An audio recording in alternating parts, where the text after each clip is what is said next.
Hello friends, welcome back to my channel Stuti art and craft. और बहुत सारा thank you जो आपने मेरी वीडियो पर विज़िट किया। और अब आ गए हो तो वीडियो पूरी देख कर ही जाना और कमेंट्स में मुझे ज़रूर बताना कि आपको मेरी ड्राइंग कैसी लगी।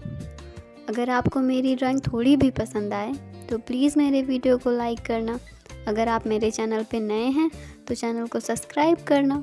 तो चलिए मिलते हैं वीडियो के लास्ट में।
आपको आज की ड्राइंग कैसी लगी? आई होप कि आपको ये ड्राइंग पसंद आई होगी और आप इस वीडियो को लाइक करेंगे।